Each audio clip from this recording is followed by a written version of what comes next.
Oh, what's going on? Oh no.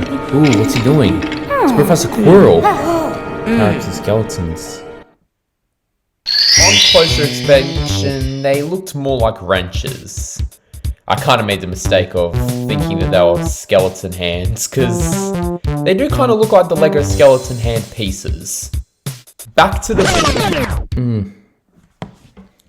That doesn't really matter, he probably is just working, right?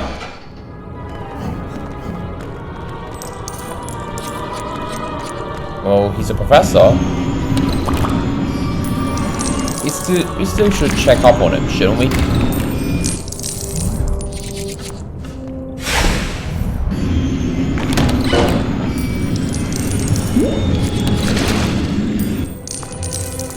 Anyway, just got done emptying some junk. And...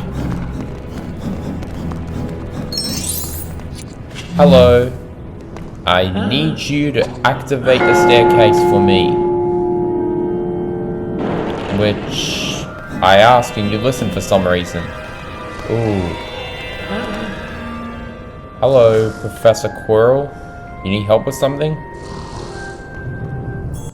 Alright, let's see what he needs. Ooh, what's happened? Dog's asleep.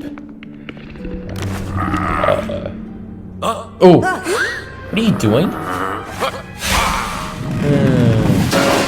Oh. Oh no. He just woke up the dog. Fluffy.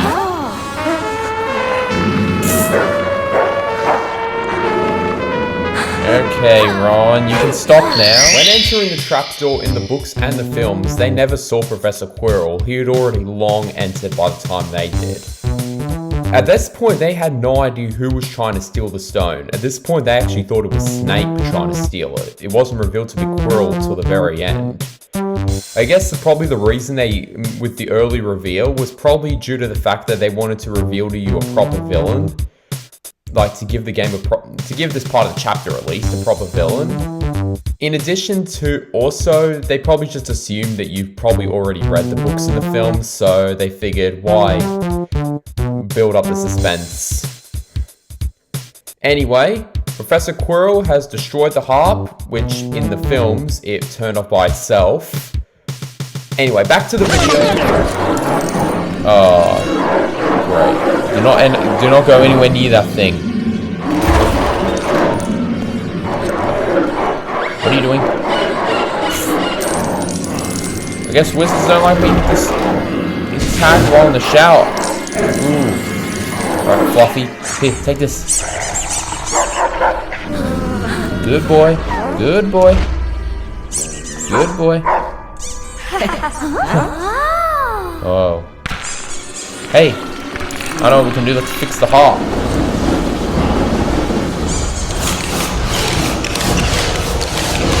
Alright. Hope you're having fun. That's a boy. Go back to sleep. Everything's fine, Fluff Dog. Everything's great. Rest. Oh. Uh-oh. Oh.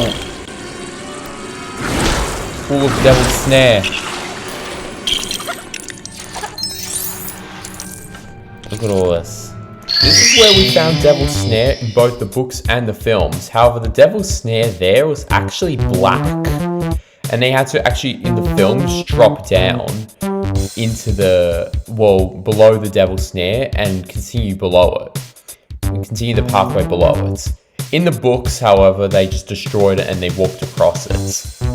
Ron didn't really take it too well being ensnared by Devil's Snare. Kill us faster!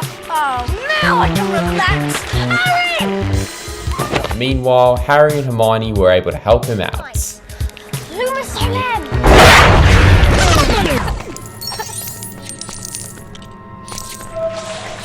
Yep, but as Hermione puts it, just relax!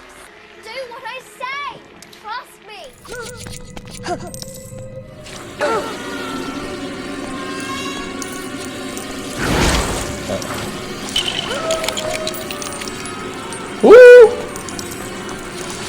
Devil Snare. Hey. Keys.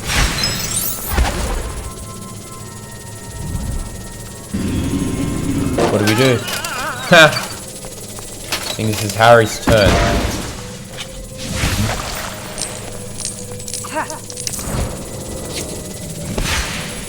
Oh.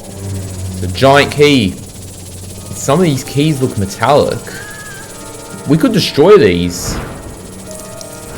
But at this point, I don't think we're able to. We don't have the abilities needed for that.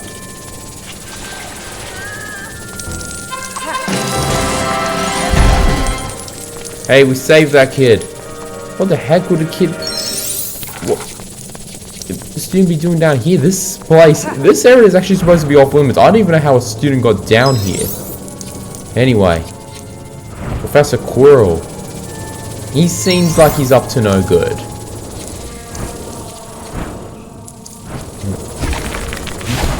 Alright, let's catch his key.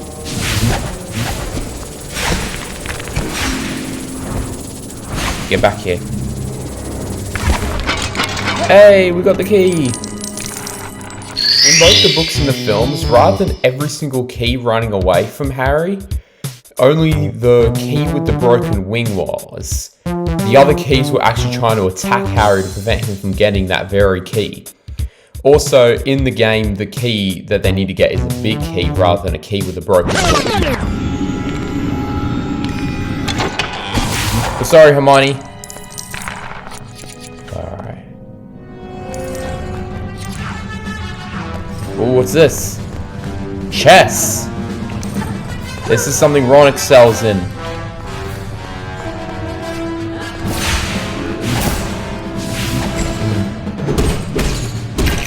When do we get our turn? Seems like the game's already started.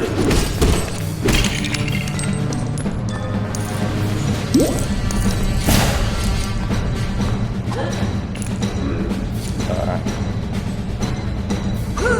Oops. And that is where, in the books and the films, Ron makes his ultimate sacrifice.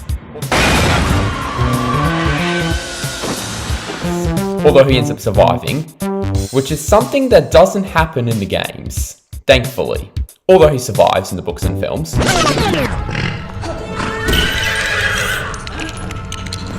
That was weak. What do we do?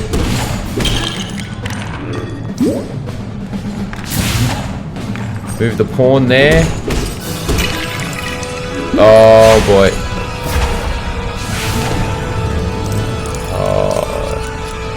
So much dark magic things that none of us can utilize. Yeehaw! In the film, the song that you're hearing right now doesn't actually play until the Goblet of Fire. It might have also appeared in the Half-Blood Prince, I'm not sure, but it definitely was in the Goblet of Fire, but not in the Sorcerer's Stone. Badass Queen. Oh boy. What are you doing? Oh boy. Nice.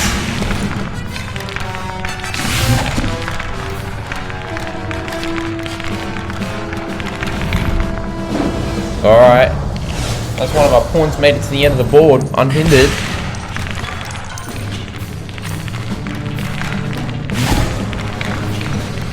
What's this?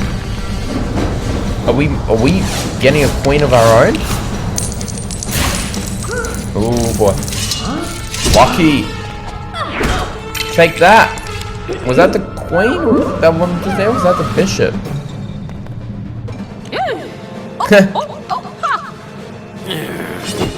Surrender. Alright, here we go. Oh no. We have to leave Ron. And to make up for Ron's sacrifice, he ends up tripping on a sword rather than actually sacrificing himself. Also, Hermione comes along with Harry for the fight, unlike in the book and the film where she stayed behind. Ron's right. I have to go home.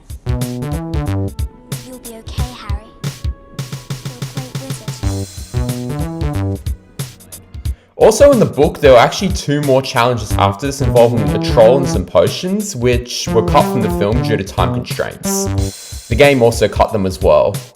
Also, like I said, in the game, Hermione joins Harry during his fight with Quirrell, unlike in the film and the book where she stayed behind to contend to Ron and get Dumbledore.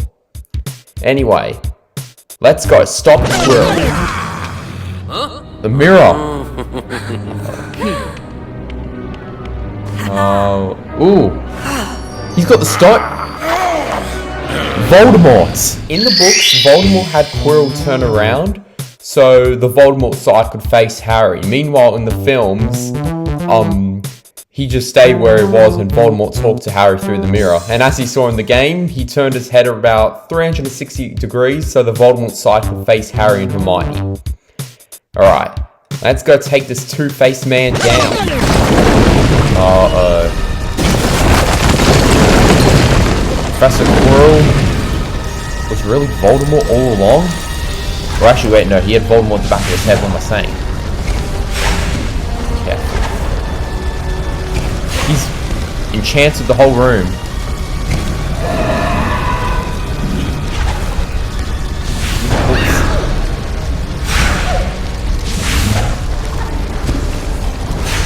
Alright. I think those heads are what we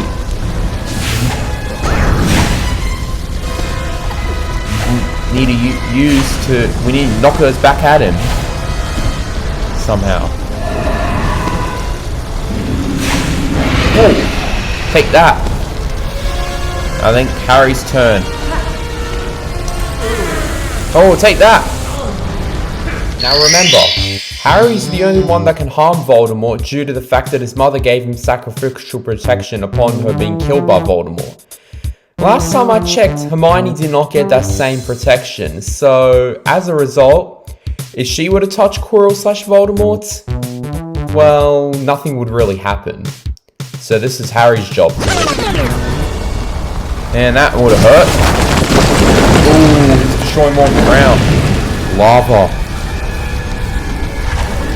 Uh-oh.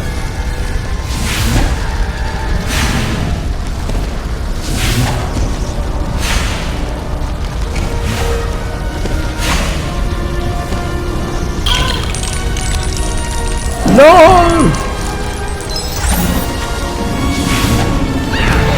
Hermione may have went down, but she's far from out. Oh, just before he could regain consciousness, or rather get back up, well, struck him, or burned him rather. Ooh, this makes getting to him much trickier than it was previously. Smaller platforms. Watch out. Ah! Watch out.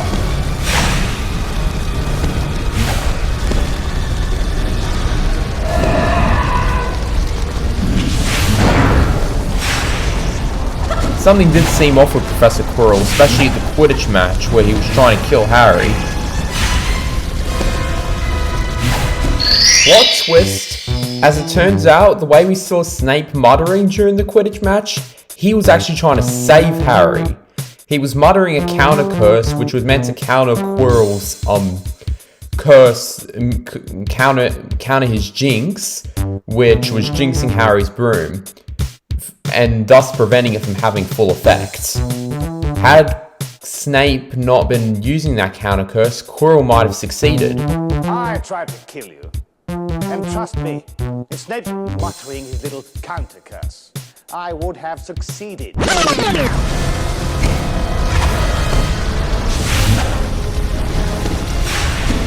Ciao.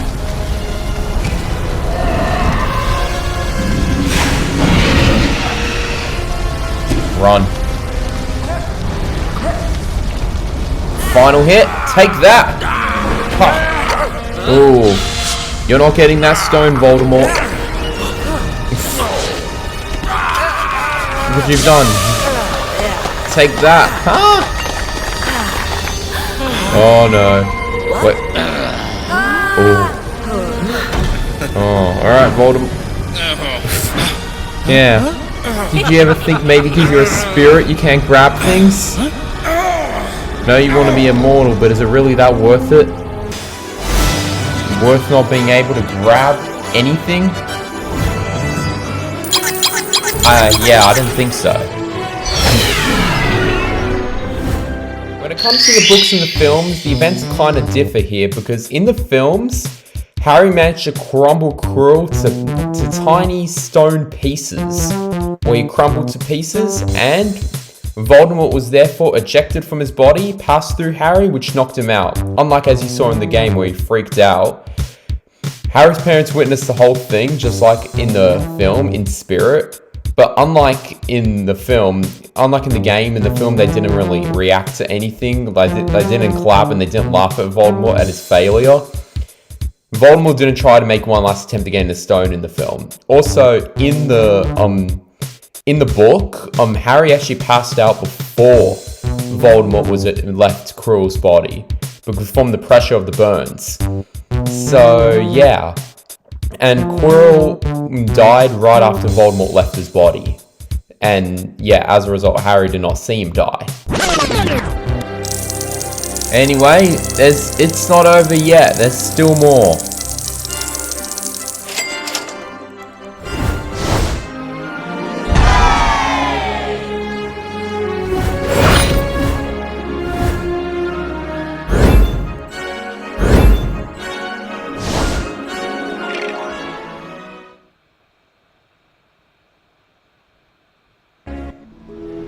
Ooh, Dumbledore. What has he got to say? Ooh, Harry, you're awake. He lives. He's back. Harry's back. Ooh. And Professor Quirrell, he's alive, but he suffered a lot of injuries during that duel. And he's finally free of Voldemort. Something that unfortunately for him did not happen in the books and the films, because in both of those continuities, he ended up dying as a result of the battle. Although thankfully he ends up surviving here, however he does not continue to teach at Hogwarts after his injuries are healed. However, he can still be found in Diagon Alley, which implies that he either quit following the trauma that happened with Voldemort, or following this incident, they probably thought it was best to just kick him out. Back to the video, let's watch the end. And the stone is safe. And Harry's friends come to visit him. Was given a lot of candy, but looks like his friends and Dumbledore want to help themselves to it as well. Although Dumbledore's his friend, so yeah, he's included as well. Nice. If you enjoyed the video, please be sure to like, subscribe, and turn notifications. And with that, bye! But wait, what's this? Ooh. Moving, watch out. Nice. You missed that the last time. You don't fool me a second time. And with that, bye! Yes.